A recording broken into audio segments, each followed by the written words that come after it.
Hello दोस्तों। कैसे हैं आप लोग? उम्मीद करता हूं कि अच्छे होंगे। आप लोग का बहुत बहुत स्वागत है आपके अपने प्यारे से YouTube channel Thakur sir maths पे। यहाँ पे मैं अंकेश भारद्वाज लेकर आ रहा हूँ बीपीएससी टीआरई 2.0 का फिजिक्स के पेपर का सॉल्यूशन। हम लोग इस वीडियो में बेसिकली डिस्कस कर रहे होंगे सारे प्रॉब्लम्स को, साथ में उस प्रॉब्लम्स के अंदर क्या कॉन्सेप्ट यूटिलाइज हुए हैं वो सारे कॉन्सेप्ट्स को भी हम लोग बारी बारी से देख रहे होंगे। तो कहीं जाइएगा मत, एकदम वीडियो पे बने रहिए और सारे सॉल्यूशंस को बारी बारी से देखते हैं हम लोग। लाइक और सब्सक्राइब करना ना भूलिएगा प्लीज। चलिए तो हम लोग स्टार्ट करते हैं। यहाँ पे हमारा पहला question, the laser light beamed at the moon takes 2.5 seconds to return after reflection at the moon's surface. कहने का मतलब क्या बोल रहा है कि एक लेजर लाइट है ना। आप देखो यहाँ पे सबसे पहले ये देख लेते हैं दैट लेजर क्या होता है। A laser light is a narrow beam of light having single wavelength. Laser light ऐसा लाइट होता है जो बेसिकली सिंगल वेवलेंथ का होता है, और लेजर लाइट का जो स्पीड होता है ना वो बेसिकली लाइट के स्पीड के इक्वल होता है। तो आपको जो स्पीड यहाँ कंसिडर करना है वो क्या कंसिडर करना है? लाइट का स्पीड। तो सबसे पहला कि अगर जो हमें स्पीड यहाँ कंसिडर करना है वो क्या लेंगे हम? 3 × 10⁸ मीटर पर सेकेंड, ये हमें स्पीड कंसिडर करना है। ठीक है, अब देखो हमें क्या बोल रहा है, the radius of the lunar orbit. Lunar orbit का रेडियस पूछ रहा है। अब जरा देखो यहाँ, अगर मैं ये बोलूं कि ये हमारा मान लो सपोज कि अर्थ है, ये हमारा क्या है? अर्थ है, और ये छोटा सा हमारा मान लो मून है। तो यार देखो ये जो रोटेट करेगा अपने लूनर ऑर्बिट में इस तरीके से, ये सॉरी रिवॉल्यूट करेगा, ऐसे करके ये जाते रहेगा है ना। तो इसका जो डिस्टेंस है बेसिकली ये क्या कह रहा है कि आप यहाँ से एक लेजर बीम इस पर ऐसे डाल रहे हो और वो लेजर बीम इससे टकरा के वापस ऐसे जा रहा है, और आने और जाने में दोनों में जो वक्त लग रहा है वो बेसिकली आपका जो टाइम दिया हुआ है वो दिया है 2.8, कितना है? 2.56 सेकेंड। 2.56 सेकेंड ये आपका टाइम दिया हुआ है।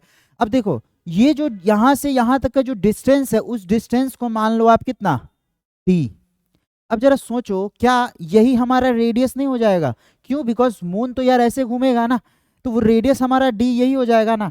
तो सबसे पहले तो हम लोग टाइम निकालते हैं कि यहां से यहां तक लेजर बीम को आने में कितना वक्त लगा होगा।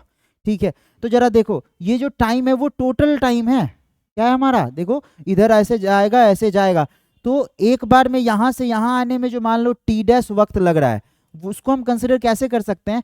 2.56 अपॉन 2 कर दो। जो टी डैश टाइम लगेगा वो कितना हो जाएगा? Basically 1.28 second. आ रहा है समझ में? जब ये हमारा निकल गया उसके बाद हमें क्या निकालना है भाई? डिस्टेंस ना, कि यहां से यहां तक का डिस्टेंस कितना है, तो बेसिकली वो रेडियस। तो डिस्टेंस निकालने के लिए मेरे पास एक फॉर्मूला होता है, वेलोसिटी इनटू टाइम। तो हम क्या करते हैं, वेलोसिटी हमें पता है 3 × 10⁸ इंटू 1.28। आ रहा है समझ में? जब आप इसको गुना करोगे तो ये क्या आ जाएगा? 3.84 इंटू 10⁸। अब देखो यहाँ पे मेरा जो टाइम है वो सेकंड में है और हमारा जो वेलोसिटी है वो मीटर में है। तो ये जो मेरा वेलोसिटी डिस्टेंस जो निकलेगा वो किस में निकलेगा? मीटर में। लेकिन यहाँ देखो हमारे पास ऑप्शन किलोमीटर में दिया है, मीटर में 10⁵ है। ये दोनों तो ऑब्वियस कैंसिल हो गया है ना। अब देखो ये 10⁵ किलोमीटर है, तो आप इसको किलोमीटर में अगर बदलोगे तो क्या लिखोगे? 3.84 इंटू 10⁵ किलोमीटर, है ना। तो आपका आंसर क्या हो जाएगा? ये ए वाला। क्या ये समझ आया? बोल भाई नहीं आया? आ गया ना। चलो देखते हैं हम लोग अगला क्वेश्चन। अब ये देखो कहता है the technique use to measure large time intervals. लंबे वक्त का जो टाइम इंटरवल होता है ना उसको मेजर करने के लिए बेसिकली हम लोग यूज करते हैं क्या चीज? Radio active dating. क्या यूज करते हैं? रेडियो एक्टिव डेटिंग यूज करते हैं। आप इसके बारे में फर्दर अगर जानना चाहते हो तो आप यहाँ ये देख लो that what are radioactive datings. आ रहा समझ में? चलिए अगला क्वेश्चन देखते हैं। कहता है the voltage across the lamp V is equal to 6.0 plus कितना 0.1। ये बेसिकली जो क्वेश्चन है आपका पोटेंशियल प्लस किसका है, एरर, एरर का है, मतलब ऐसा कह दो एरर एनालिसिस का है। पोटेंशियल प्लस एरर दोनों का कॉम्बाइन क्वेश्चन है। देखो बहुत ही इजी क्वेश्चन है ये, आप यहाँ से देख सकते हो कैसे कि सपोज अगर हमको पावर निकालना होता है तो पावर के लिए हम क्या फॉर्मूला यूज करते हैं, V इंटू आई। भाई इलेक्ट्रिसिटी में पढ़े है ना, 10th का, ये 10th का है, बस एरर लगा दिया तो 11th में घुस गया यार, है ना। तो आप देखो यहाँ से जब हमको मान लो ये पावर निकालना होगा तो हम क्या करेंगे, पहले एरर का बाद में हम लोग एनालाइज कर लेंगे।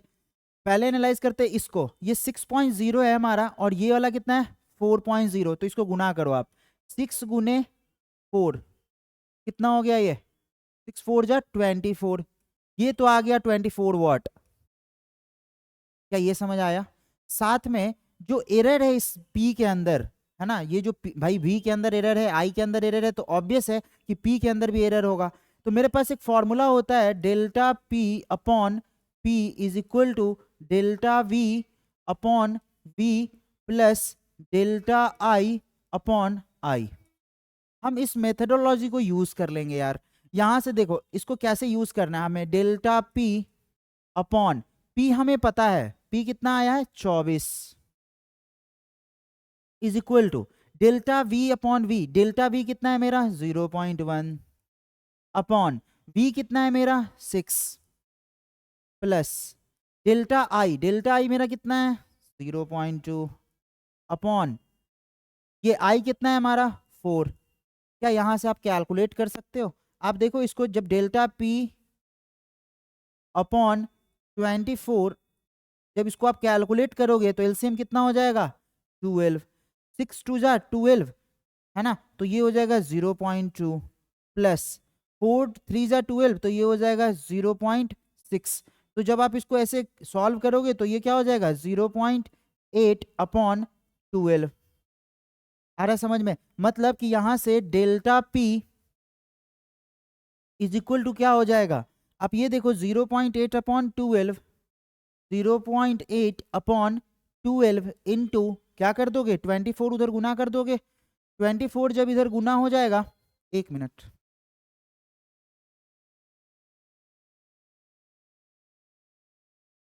ये 24 जब यहाँ गुना हो जाएगा तो 24 से कितना टाइम्स काट दोगे इसको 2 टाइम। तो यहाँ से देखो डेल्टा P कितना हो गया 1.6। कुछ आ रहा है समझ में, हाँ देखो यहाँ पे डेल्टा P, जो डेल्टा P के अंदर जो एरर था वो हमारा आ गया 1.6।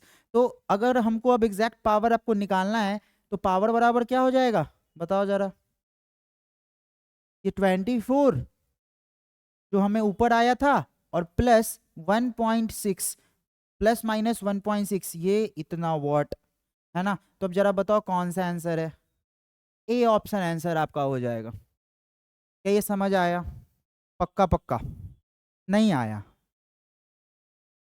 आप इसे नोट कर लो, देख लो। अगला क्वेश्चन हम लोग करते हैं। ये देखो कहता है the nearest star to our solar system is 4.29 light year away from, away मतलब ऐसा समझो यार that what are 1 light year, 1 light year किसे कहते हैं आप बता सकते हो। एक साल में जो हमारा लाइट जितना डिस्टेंस ट्रेवल करेगा ना वो कहलाएगा 1 light year. Distance travelled by a light in 1 year is basically 1 light year. अब कहता है कि 4.29 लाइट ईयर है यार, है ना। तो देखो 1 लाइट ईयर में कितना डिस्टेंस चल रहा है ये वाला, है ना, तो 4.29 लाइट ईयर में कितना जाएगा बताओ जरा, 4.29 लाइट ईयर में कितना जा रहा है। अब देखो हम यहाँ लिख दिए थे वो 4058, ये चीज़ है ना, इतना डिस्टेंस ये जाएगा। ठीक है, तो अगर हमको पार्सेक में निकालना है, आप बोल रहे हैं ना हमें पार्सेक में निकालने के लिए, तो देखो यहाँ से 1 पार्सेक में कितना डिस्टेंस होता है ये भी देख लो, है ना। तो अगर हमें पार्सेक में निकालना है, इन पार्सेक में निकालना है हमें, तो हम क्या करेंगे, ये जो 4.29 मतलब 405,868.32 इंटू 10⁻11 को किससे डिवाइड दे लोगे, 3.08 इंटू 10⁻16 को। आ रहा है समझ में? आप इसे डिवाइड दे लोगे तो जो आपका आंसर आएगा वो आ जाएगा बी ऑप्शन, दैट इज 1.32। यह आएगा 1.32। क्या समझ आ रहा है? हाँ, चलिए हम लोग अगला क्वेश्चन देखते हैं। यहाँ कहता है capacitor of capacitance C is equal to इतना है, is charge to a voltage V that is इतना। आप एक चीज समझ लो, ये क्वेश्चन और अभी जो जस्ट पीछे वाला हमने क्वेश्चन किया ना, वो दोनों सेम है ना। बस यहाँ पे हमें क्या करना है, टोटल चार्ज निकालना है। तो मेरे पास एक नॉर्मल सा फॉर्मूला होता है, Q इज इक्वल टू क्या चाहिए, Q is equal to C into V. आ रहा है समझ में? आप इस फॉर्मूला का यूटिलाइज कर लो, आप इसे सॉल्व करोगे। अब देखो मैं इसे सॉल्व करके बता दूं, आप खुद से कर लोगे? नहीं, कर ही देते हैं, है ना। देखो यहाँ पे Q इंटू सी वी करोगे आप, तो Q बराबर क्या होगा, C इंटू वी करो। C कितना है देखो जरा, 2 इंटू वी कितना है हमें 20, तो 2 इंटू 20 कितना हो जाएगा बताओ यार, 40 कूलम मान लो। इसको इसको रहने देते हैं। अब यहाँ जो हमारा एरर आया, जो हमारा एरर है यहाँ पे ये 0.1, उसको निकालते हैं। तो एरर के लिए मैंने फॉर्मूला बता रखा है, ये वाला फॉर्मूला यूज करोगे आप। तो क्या लिखोगे यहाँ से, delta Q upon Q is equal to क्या लिखोगे, delta V upon V plus delta C upon C लिखोगे। आ रहा है समझ में? तो देखो डेल्टा Q हमें निकालना है, Q मेरा आ गया है 40, है ना, is equal to delta V। Delta V कितना है जरा बताओ यार, 0.5, 0.5 अपॉन V कितना है मेरा 20 प्लस डेल्टा C कितना है बताओ यार, 0.1 अपॉन C कितना है हमारा 2। जब आप इसे सॉल्व करोगे तो कितना आएगा ये बताओ जरा, 2 और 10 का एलसीएम हो गया 2 और 20 और 2 का एलसीएम हो गया 20, ये हो गया आपका 0.5 और प्लस यहाँ कितना हो जाएगा 10 टाइम, तो ये हो जाएगा 1। जब आप इसे दोनों को ऐड करोगे तो ये हो जाएगा 1.5 अपॉन 20। क्या यहाँ तक समझ में आ रहा है? मतलब कि अब हमें डेल्टा क्यू निकालना है, तो डेल्टा क्यू निकालने के लिए हम क्या करेंगे, इसको 40 से उधर ले जाके गुना कर देंगे। तो 1.5 बाई 20 इंटू क्या करेंगे 40। जब आप गुना करोगे तो डेल्टा क्यू आपके पास जो आ गया वो आ गया कितना 3। देखो ना 2 से गया 2 टाइम, ये आ गया 3। तो हमें तो यार क्या निकालना है, नेट क्यू निकालना है ना। क्यू नेट क्या हो जाएगा बताओ जरा, 40 और प्लस माइनस कितना, ये देखो 3, है ना, 3, है ना।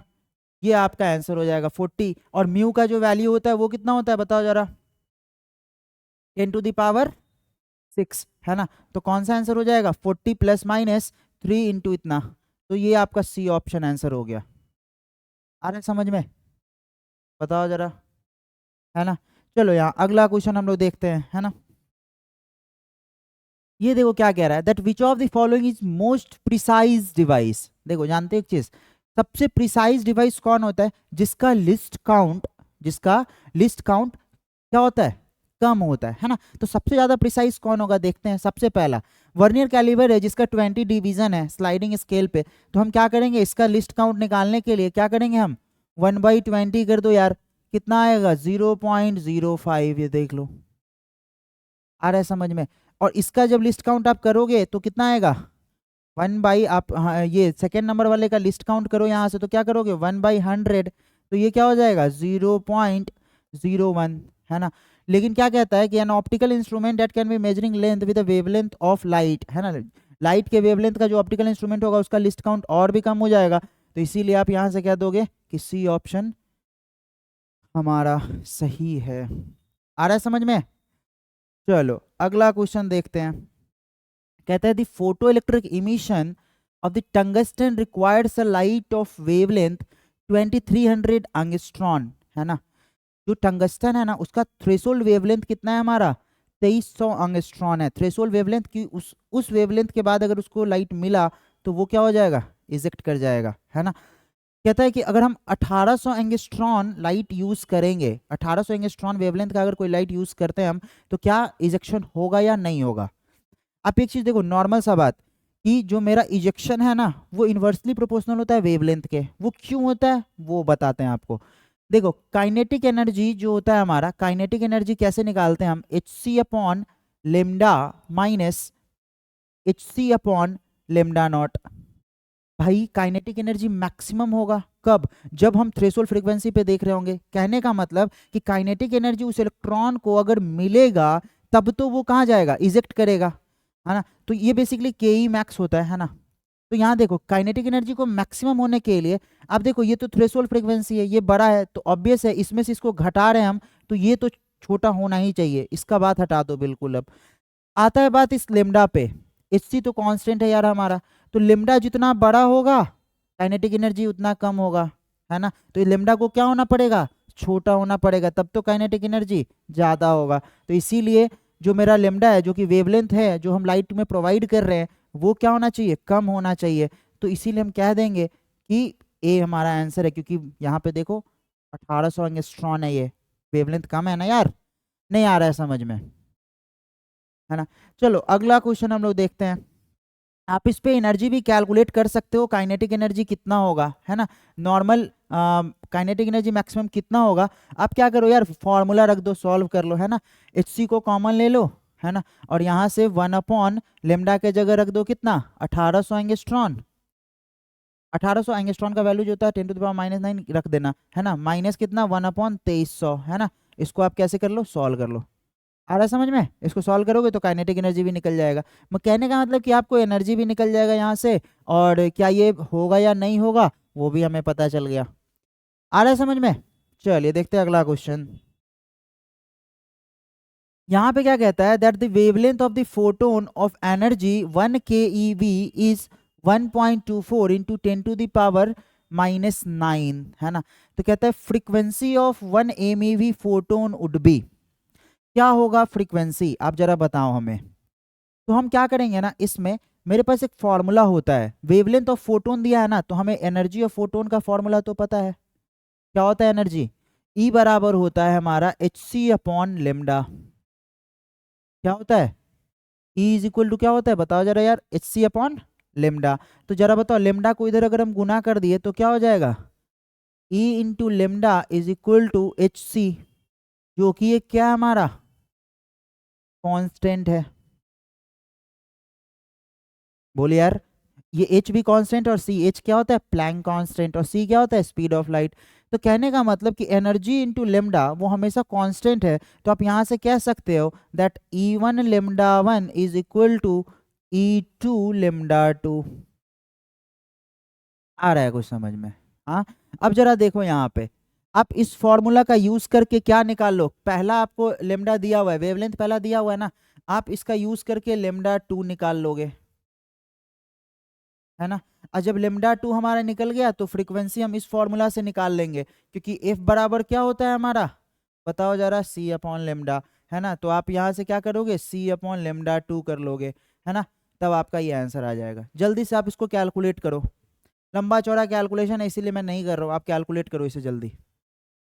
आपका जो करेक्ट आंसर होगा इसका वो ए ऑप्शन आंसर हो जाएगा, 1.24 इंटू 10⁻⁵ हर्ट्ज, है ना।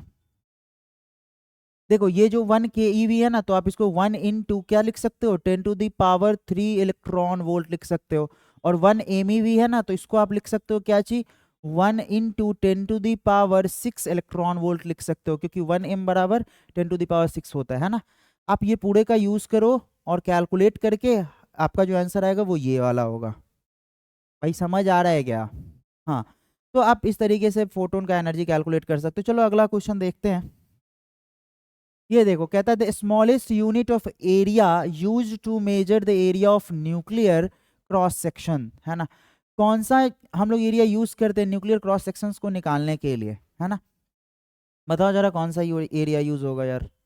देखो ये जो वोर मैग्नेटॉन है ना, वो एक कांस्टेंट होता है, क्या होता है, वोर मैग्नेटॉन एक कांस्टेंट होता है, न्यूक्लियर फिजिक्स में आप पढ़ोगे, है ना। ये जो रिडबर्ग है ना, वो भी एक कांस्टेंट होता है, रिडबर्ग कांस्टेंट आपको पता होगा ना। ये रिडबर्ग कांस्टेंट कितना है हमारा, देखो 1 इंटू 1.097 का पावर इतना मीटर इनवर्स होता है ये, ठीक है। तो रिडबर्ग कांस्टेंट देख लो यार, ये भी कांस्टेंट है ना।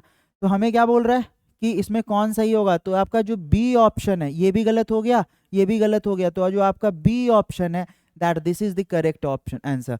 बार्न है ना, barn in the smallest unit to measure the very small area, that is one barn कितना होता है देख लो आप। आ रहा है समझ में? बार्न जो है ना बेसिकली वो सबसे छोटा यूनिट है किस चीज को कैलकुलेट करने के लिए, एरिया को कैलकुलेट करने के लिए, है ना।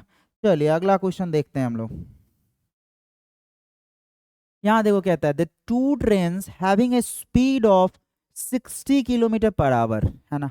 दो ट्रेन है भाई, क्या है, दो ट्रेन जिसका स्पीड क्या है, 30 किलोमीटर पर आवर। कितना स्पीड है, 30 किलोमीटर पर आवर। तो देखो जरा, मान लेते हैं कि हमारे पास एक ट्रेन ये वाला है ना, T1, और मान लेते हैं कि हमारे पास दूसरा ट्रेन ये वाला, दैट इज T2। क्या समझ आ रहा है कुछ? अब क्या बोल रहा है दैट कि a bird that can fly 60 kilometre per our. अब एक चीज देखो, headed at each other on the same track, ये दोनों एक ही ट्रैक पर हैं और एक दूसरे, ये इधर से ऐसे आ रहा है तो ये इधर से ऐसे जा रहा है, दोनों एक दूसरे को हेड कर रहे हैं इस तरीके से, है ना। कहता है एक बर्ड है जो फ्लाई कर रहा है उनके बीच में, है ना। कहता है bird that can fly with 60 kilometre flies of the front of one train. एक ट्रेन से एक जो चिड़िया है मान लो, ये मान लो पंख है ना, ये जो चिड़िया है यहाँ से उड़ रही है ना। अरे यार क्या बन गया, कीड़ा उड़ा बन गया नहीं।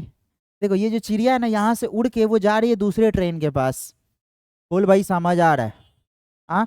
देखो तो ये जो चिड़िया है ये यहाँ से यहाँ उड़ के जा रही है, तो कहता है कि 60 किलोमीटर अपार्ट, और दोनों ट्रेन के बीच का जो डिस्टेंस है, ये दोनों ट्रेन के बीच का जो डिस्टेंस है, they were 60 kilometre apart and leads directly to the other train. दोनों ट्रेन के बीच का जो डिस्टेंस है वो कितना है, 60 किलोमीटर है।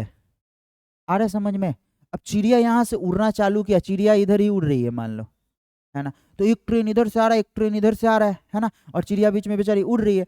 तो हुआ क्या, डायरेक्टली टू इच अदर, तो ऑन रीचिंग द ट्रेन, जब दोनों ट्रेन आपस में करीब हो जाएंगे, मतलब भाई इधर से आ रहा है इधर से आ रहा है, तो दोनों एकदम एक वक्त आएगा ना जहाँ टकराने लगेंगे, तो कहता है on reaching the train the bird flies back to the first bird train, है ना। क्या हुआ, जैसे ही दोनों ट्रेन एक आए तो बर्ड जो है ना पिछली ही ट्रेन के पास चला गया जहां से वो भाग रहा था। नहीं समझ में आया, है ना। मतलब दोनों ट्रेन, जी इस ट्रेन के पास से बर्ड चलना चालू की, और इस ट्रेन के पास क्या हो गया, इस ट्रेन के पास बर्ड पहुंचने, ये ट्रेन जब इस ट्रेन के पास पहुंचा तो दोनों जो बर्ड है ना, ये जो बेसिकली बर्ड है वो बर्ड इस ट्रेन के पास चली आई। समझ में आ रहा, सॉरी एक काम करो फिर से देखते हैं। एक यहाँ से ट्रेन है, एक यहाँ से ट्रेन है, ये ट्रेन यहाँ से निकला और ये ट्रेन यहाँ से निकला, ठीक है। बर्ड पहले ट्रेन से निकलना चालू किया, दूसरी ट्रेन के पास आया, है ना। अब देखो जब ये इधर चल रहा है ये इधर चल रहा है और बर्ड भी बीच में चल रहा है, ठीक है। तो एक वक्त ऐसा आएगा जब ये दोनों ट्रेन कोलाइड करने वाले होंगे, तो जब दोनों ट्रेन कोलाइड करने वाले होंगे तो बर्ड जो है ना वो पहले ट्रेन के पास ही पहुंच गया होगा, ये कह रहा है ना। तो कहता है कि the total distance covered by the bird before the train collide, कितना टोटल डिस्टेंस कवर किया। तो जरा सोचो, यहाँ से यहाँ आने में सबसे पहले रिलेटिव वेलोसिटी दोनों का क्या हो जाएगा ट्रेन का, रिलेटिव वेलोसिटी बताओ जरा, दोनों ट्रेन का क्या हो जाएगा। भाई जब एक ट्रेन उधर से आ रहा है एक ट्रेन इधर से जा रहा है तो दोनों का वेलोसिटी बढ़ गया ना, 30 इधर से आ रहा है 30 इधर से आ रहा है, तो दोनों साथ में कितने से आ रहे हैं, 60 से, है ना। तो रिलेटिव वेलोसिटी कितना हो गया, 30 और प्लस 30, दैट इज कितना, 60 किलोमीटर पर आवर, है ना। अब देखो जब 60 किलोमीटर पर आवर, तो दोनों ट्रेन को 60 किलोमीटर पार दूरी तय करने में कितना टाइम लगा होगा, है ना। तो time taken by train, taken by train कितना हो जाएगा, बताओ जरा यार। 60 किलोमीटर जाना है तो 60 और बटा 60 कितना हो गया, बेसिकली 1 घंटा, मतलब 1 आवर, है ना। तो 1 घंटा लगा किसको, ट्रेन को कोलाइड करने में, है ना। कहने का मतलब कि ट्रेन इधर से आ रहा है इधर से आ रहा है 30 से, और दोनों 60 किलोमीटर दूरी पर था, 1 घंटे में दोनों कोलाइड कर जाएगा। तो भाई उस 1 घंटे के दौरान तो बर्ड भी कुछ चला होगा ना, बोल यार, नहीं आया। तो 1 घंटे के दौरान बर्ड भी चला होगा, तो बर्ड कितना चला, तो डिस्टेंस कवर्ड बाई बर्ड कितना हो जाएगा। बर्ड का तो पहली बात स्पीड देख लो यार, यहाँ 60 kilometre per our into 1 our, क्योंकि 1 घंटा ही लगाना दोनों को, तो कितना डिस्टेंस हो गया, 60 किलोमीटर। बोल यार नहीं आया समझ। क्लियर है? तो जो आपका करेक्ट आंसर है वो क्या है? 60। समझ आ रहा है ना? चलो देखते हैं अगला क्वेश्चन। ये देखो कहता है the displacement of the particle moving along the x axis given as x is equal to इतना, तो instantaneous velocity at t is equal to 25 second. अरे इंस्टेंटेनियस वेलोसिटी क्या होता है जानते हो? देखो सबसे पहला एक होता है आपका वेलोसिटी, है ना, वेलोसिटी हम सीधा लिखते हैं डिस्प्लेसमेंट अपॉन टाइम, है ना। एक होता है वी इंस्टेंट, क्या होता है? वी इंस्टेंट, वी इंस्टेंट क्या होता है ना, velocity at particular instant of time, है ना। पर्टिकुलर इंस्टेंट मतलब किसी पर्टिकुलर वक्त पर जो वेलोसिटी होगा वो कहलाएगा इंस्टेंटेनियस वेलोसिटी। अब भाई किसी क्षण में, किसी क्षण में हम कितना डिस्टेंस चलेंगे? बहुत कम ना यार। तो उस डिस्टेंस को इसीलिए हम वी इंस्टेंट को लिखते हैं D x upon d T. क्या लिखते हैं? D x upon d T. तो अब यहां से देखो एक्स इज इक्वल टू मेरा क्या है? 18t, 18t plus 15t²। तो जरा बताओ यहां से dx अपॉन dt क्या हो जाएगा? इसको जब आप कैलकुलेट करोगे तो क्या होगा? 18 प्लस और 2 इधर आ जाएगा तो कितना हो जाएगा? 30t। मतलब कि जो आपका v इंस्टेंट हो गया, v इंस्टेंट हो गया वो क्या हो गया? 18 प्लस, सॉरी,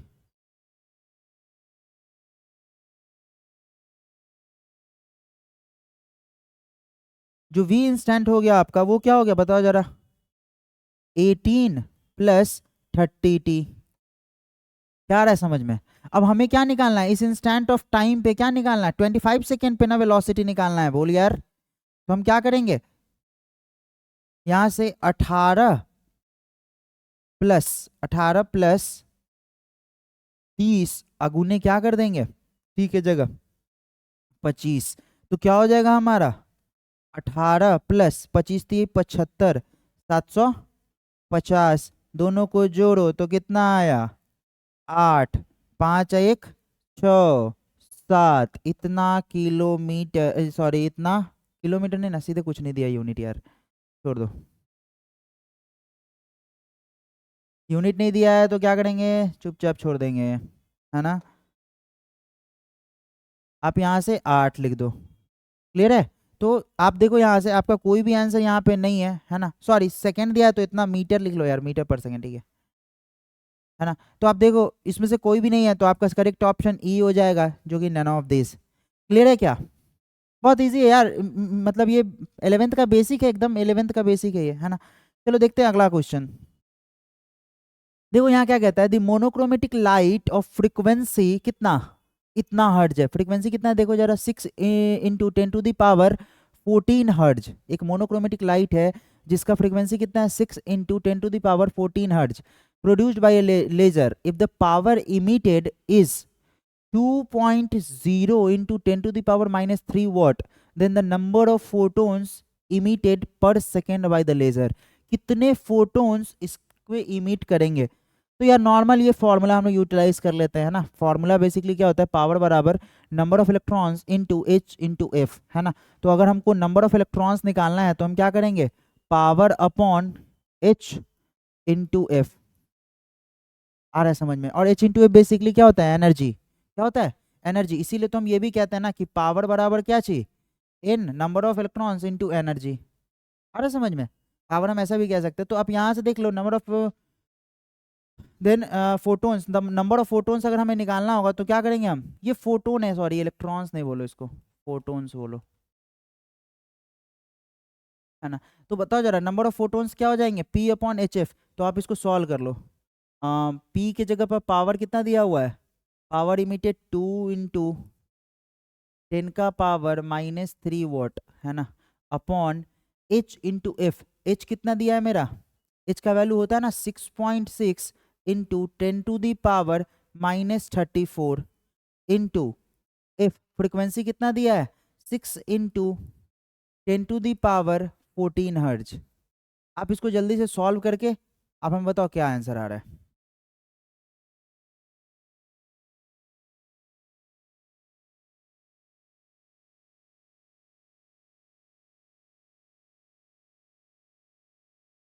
जब आप इसे सॉल्व करोगे तो आपका n जो आ जाएगा है ना, वो आएगा 5 × 10⁻15 है ना। मतलब जो करेक्ट ऑप्शन है वो बी ऑप्शन हो जाएगा, है ना। बहुत ईजी है यार, बहुत ही ईजी है ना। समझ में आ रहा है? हाँ, चलिए अगला क्वेश्चन देखते हैं।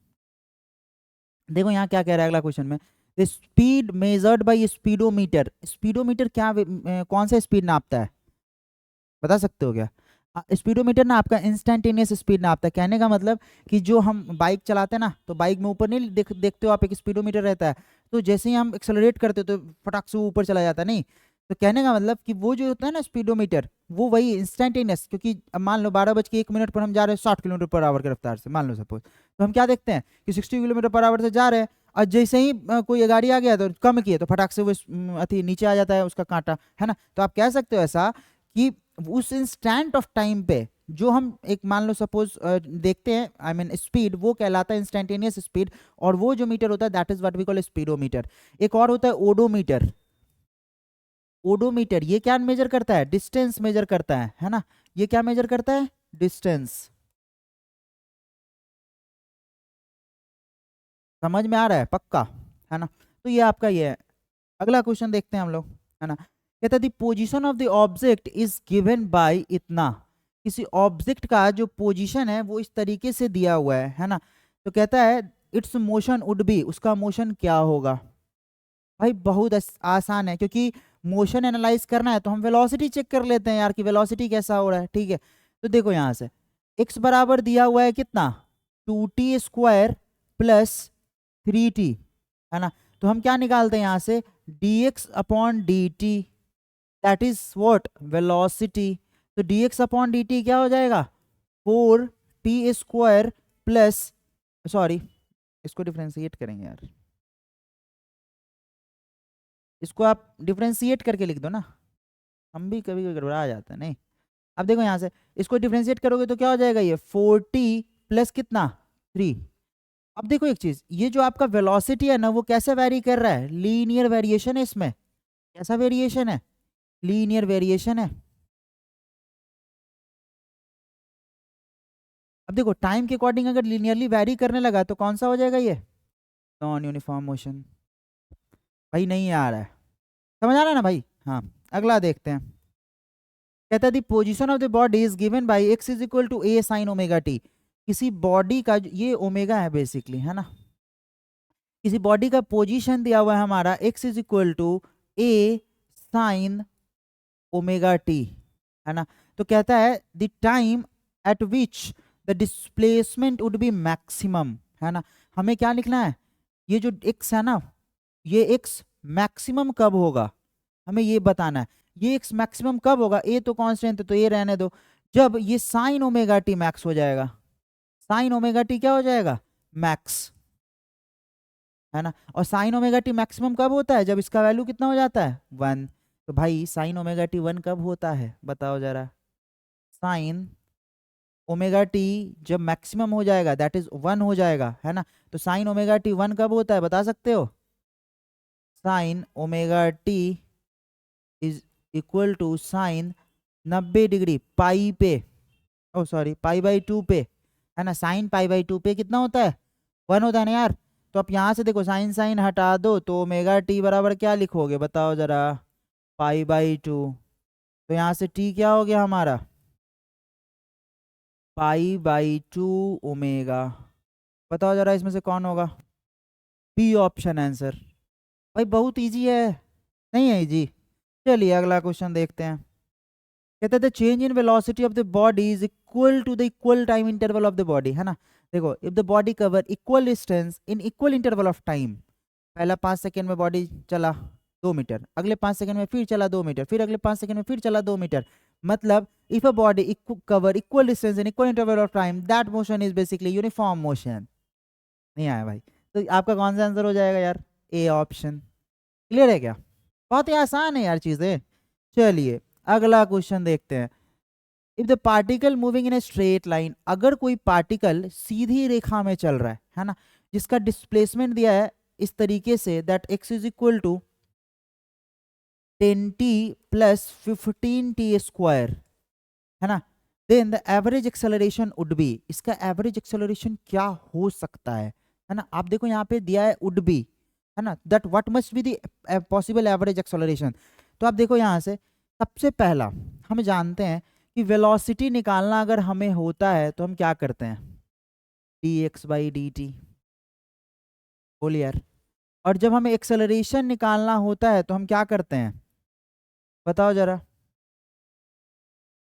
एक्सेलरेशन निकालना होता है तो हम क्या करते हैं, d b upon d t, है ना। तो जरा सोचो कि v को अगर हम दोबारा डिफ्रेंशिएट कर दिए तो एक्सेलरेशन को हम ऐसा नहीं लिख सकते, d two x upon d t square, बोलिए यार। तो हम क्या इसको डबल डिफ्रेंशिएट कर देंगे तो मेरा एक्सेलरेशन आ जाएगा। और यहाँ तो बात कर रहा है एवरेज एक्सेलरेशन की। देखो तो ये जो एक्सेलरेशन है ना बेसिकली वो इंस्टेंटेनियस एक्सेलरेशन हो जाएगा। जब हम एवरेज एक्सेलरेशन की बात करते हैं ना तो हम क्या करते हैं, v final minus v initial upon t time interval, ये देता है हमें एवरेज एक्सेलरेशन, ये वाला आ रहा है समझ में, ये फॉर्मूला। तो यार देखो यहाँ तो हमें कोई टाइम इंटरवल भी नहीं दिया है, हमें कोई टाइम इंटरवल भी नहीं दिया है ना। तो भाई टाइम इंटरवल देगा तब तो हम पता कर पाएंगे कि क्या ये। चलो देखते हैं यहाँ से, पहले इसको D X by D T करो, D X by D T करोगे तो क्या हो जाएगा, ये 10 प्लस 30t। देखो तो फिर यहाँ से two d two x by D t square करिए आप, तो क्या हो जाएगा ये 10, और 10 का तो 0 हो जाएगा, और प्लस इसको आप डिफ्रेंशिएट करोगे तो कितना हो जाएगा 30। तो देखो यार यहाँ पे क्या हो गया, ये जो हमारा d two x by D t square था तो वो कितना आ गया 30, मतलब जो एक्सेलरेशन है वो कितना आ गया 30 मीटर पर सेकेंड स्क्वायर, मतलब एक्सेलरेशन क्या हो गया कांस्टेंट।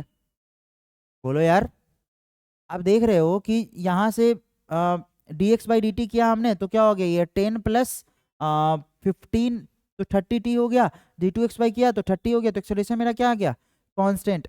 तो इसमें से कौन पॉसिबल हो सकता है, नन ऑफ दिस। आ रहा है सही, समझ नहीं आ रहा है। आप इसमें से देखो, नॉर्मल है, बहुत आसान है ना, क्योंकि यार एक्सेलरेशन तो हमारा कांस्टेंट आ गया तो टाइम पर तो वेरी करेगा ही नहीं, है ना। तो आपका सही आंसर क्या हो जाएगा, ए is equal to 30 metre per second square. Clear है।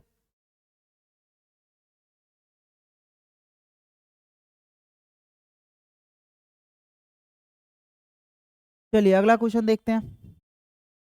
देखो कहता है when a body moves covers equal distance in equal interval of time, when moving object covers equal distance in equal time, है ना, the object is said to have acceleration। भाई equal distance in equal interval of time, हमने क्या बोला, तो भाई velocity क्या हो गया कांस्टेंट, वेलोसिटी क्या हो गया कांस्टेंट है, जो वेलोसिटी कांस्टेंट हो गया तो वेलोसिटी के अंदर वेरिएशन आ नहीं रहा है।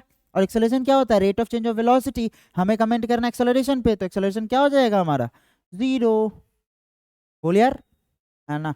तो यहाँ से एक्सेलरेशन आपका ए ऑप्शन। क्लियर है। अगला क्वेश्चन देखते हैं। देखो क्या कहता है, a ball is thrown vertically upward with velocity of 20 metre per second from the top of the building, है ना, है ना। कहता है कि जी दिया हुआ है 10, तो कहता है find the then find how high the ball will reach. देखो एक चीज नॉर्मल सी बात है, हमारे पास कोई एक ऑब्जेक्ट होता है, हम इसको फेंक देते हैं ऊपर, तो जब बॉडी ऊपर जाते रहता है जाते रहता है जाते रहता है, एक वक्त यहाँ आता है बॉडी यहाँ रुक जाता है, और रुकने के जस्ट बाद फिर बॉडी नीचे आना चालू करता है।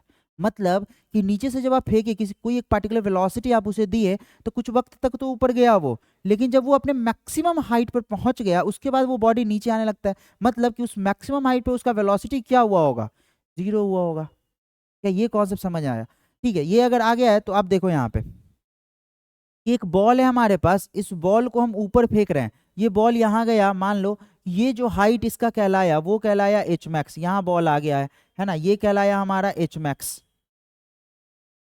और मैक्सिमम हाइट पे जो वेलोसिटी होता है ना वो हमेशा क्या होता है 0 होता है।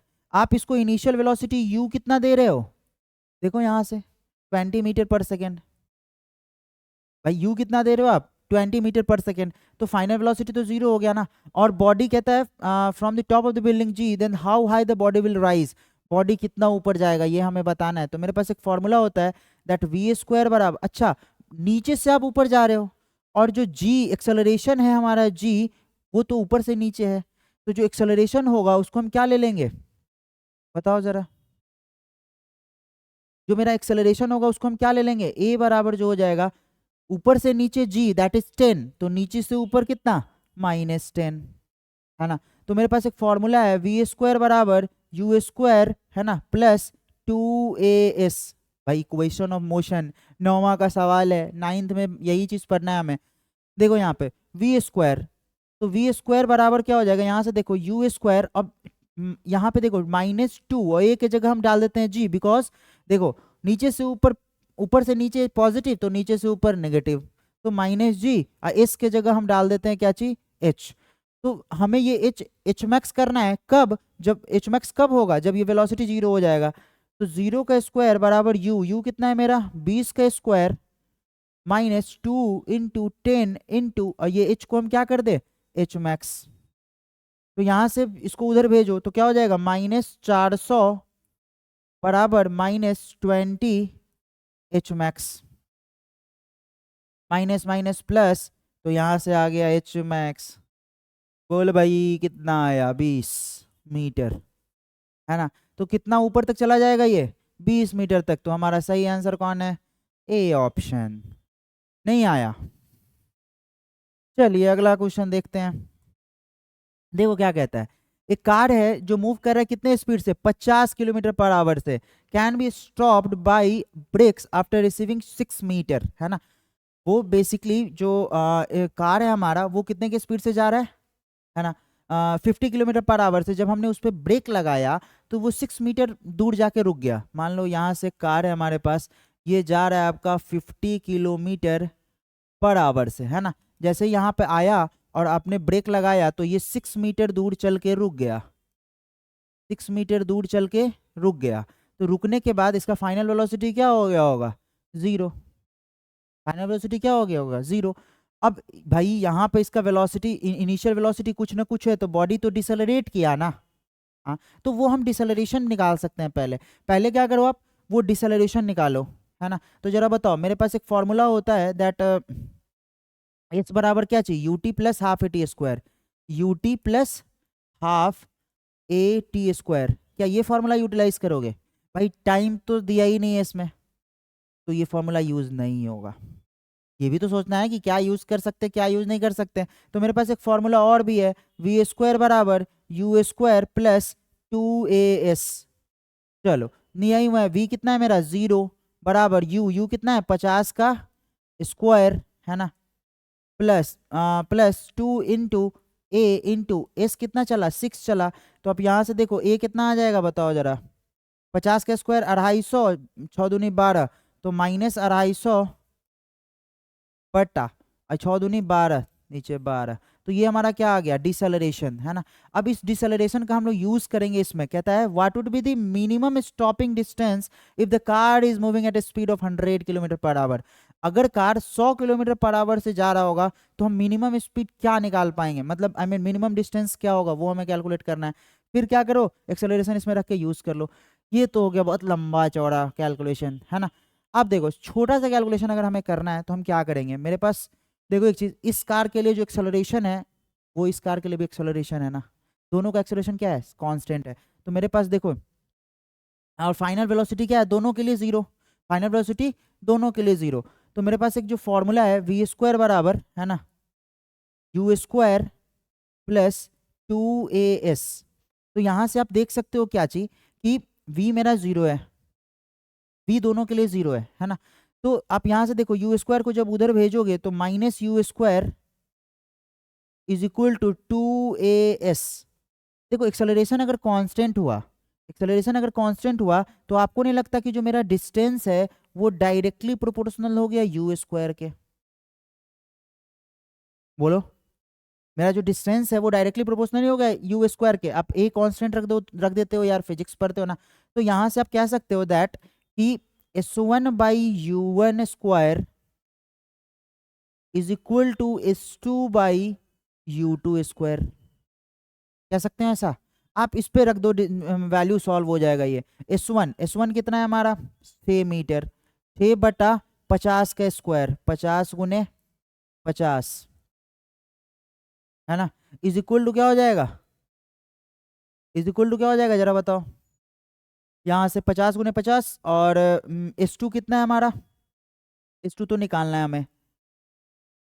आप यहाँ देखो एक चीज की दूसरा जो वेलोसिटी है वो हमारा 100 गुने 100।